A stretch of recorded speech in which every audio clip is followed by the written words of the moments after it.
Olá, pessoal da FAN03 que não conseguiu acompanhar nossa aula ao vivo hoje, né? Ou para aqueles que querem rever a aula, a gente vai conversar um pouquinho sobre dispersões coloidais, no caso gel, e emulsões, né? Nós temos esses dois tipos de dispersões coloidais. Então, vamos lembrar o que é uma dispersão coloidal, né? É uma forma farmacêutica heterogênea. Eu tenho duas fases, uma fase interna e uma fase externa, certo? Só que eu não enxergo essas duas fases a olho nu. Eu só consigo enxergar essas duas fases no microscópio, como mostra aqui nessa fotinho, tá bom? Então, vamos falar primeiro do gel. Né? É uma forma farmacêutica semissólida. O que isso significa? Significa que ela não é nem sólida e nem líquida. Ela é um meio do caminho entre os dois. É uma base muito importante quando a gente fala de medicamentos e principalmente quando a gente fala de cosméticos. Ela consegue permear os ativos cosméticos com muita facilidade.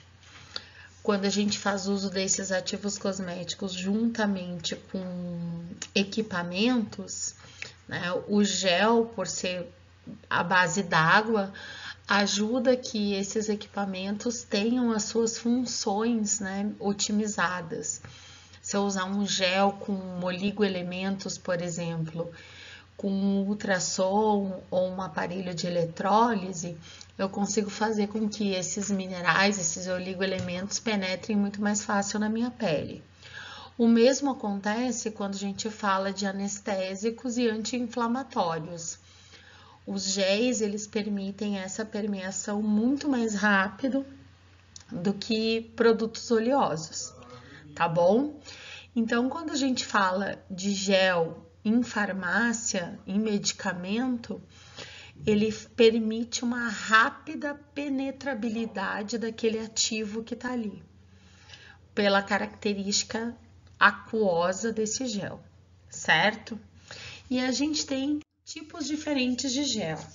A gente tem os géis derivados da celulose, que esses não dependem do pH, tá? Eles são estáveis em diversos tipos de pH, porém são géis que têm uma apresentação não muito bacana, né? Eles são géis que formam uma película depois de passar, então eles esfarelam e eles são muito pegajosos. Acaba que hoje em dia é raro usar ele numa formulação cosmética sozinho, né? Ele acaba sendo usado junto com emulsões, né, para dar consistência e diminuir a quantidade de óleo nessa emulsão, e também na cozinha, né? Hoje em dia, esses derivados de celulose são muito usados para substituir a gordura e a farinha na cozinha. Esses carbômeros são os mais utilizados na indústria cosmética e na indústria farmacêutica, porque eles são super rápidos de preparar, fáceis, com a desvantagem de que eles só resistem a uma faixa de pH neutra e alcalina, né? Então, eu não posso utilizar eles como os ativos ácidos, porque com baixo pH, eles não adquirem a viscosidade de gel, certo? E o gel que eu botei o vídeo para vocês, que eu fiz, é de um derivado é um carbômeno, né? É o polivinil carbônico, PVP, né? E ele tem uma característica de formar um gel viscoso, pegajoso, como se fosse uma cola. Esse daqui, ó, o que a gente preparou foi polímero carboxivinílico, certo? Os outros, os carbopóis, são polímeros acrilatos. aí, a gente preparou uma emulsão, né? O que eu tenho que pensar numa emulsão? Quando que eu vou... preciso saber sobre essa emulsão? Primeiro, que eu tenho as duas fases. Vocês viram no vídeo que eu coloquei o óleo e coloquei a água, e depois eu coloquei o detergente, e eu consegui emulsionar, misturar essas duas fases.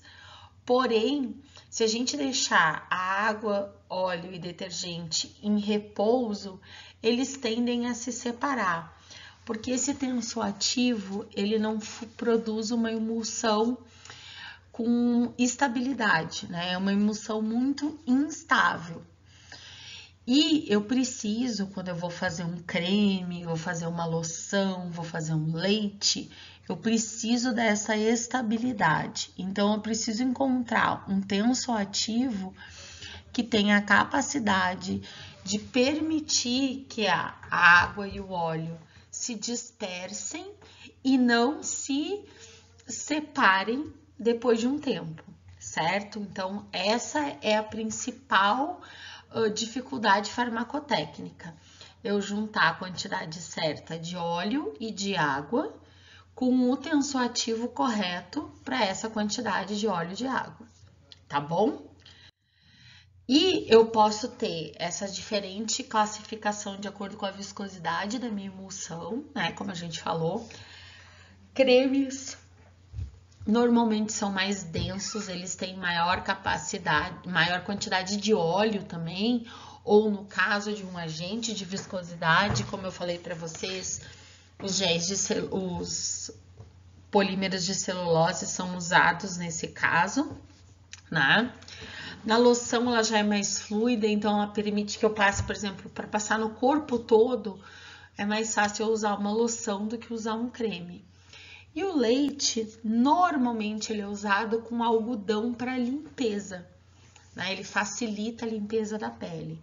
Alguns leites, inclusive, além do emulsionante para juntar o óleo e a água, tem também o tensoativo, né? O emulsionante detergente.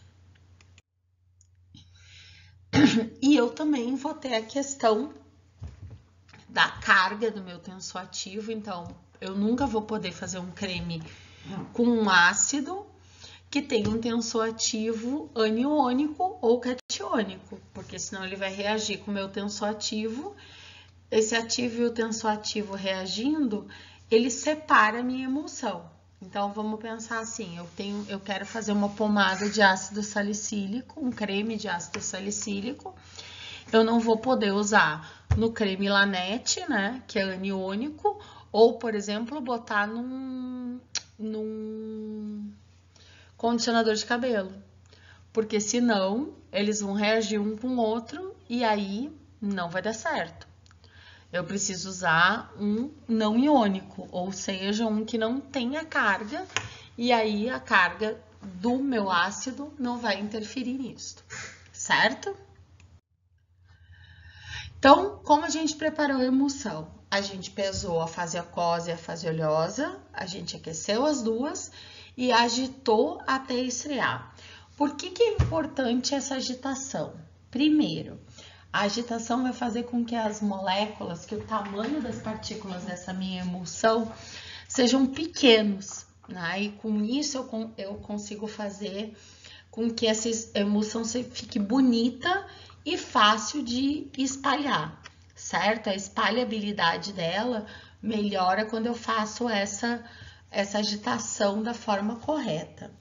Outra coisa que é importante é, por exemplo, eu vou decidir como eu farei a minha emulsão dependendo de onde eu vou usar essa emulsão. Então, eu quero fazer uma emulsão de limpeza. Vou fazer um leite de limpeza para o meu rosto. O que eu preciso que esse leite tenha? Ele precisa ter uma quantidade maior de água e uma quantidade menor de gordura para que eu consiga fazer essa limpeza do meu rosto.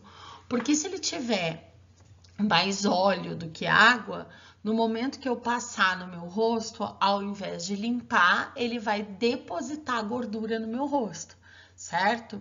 Então, ela precisa ser uma emulsão em que o óleo está dentro da água. Dessa forma, eu consigo fazer a limpeza da minha pele, tirando a parte oleosa com aquele óleo que está dentro da minha micela de água e não deixando um óleo residual no meu rosto, certo?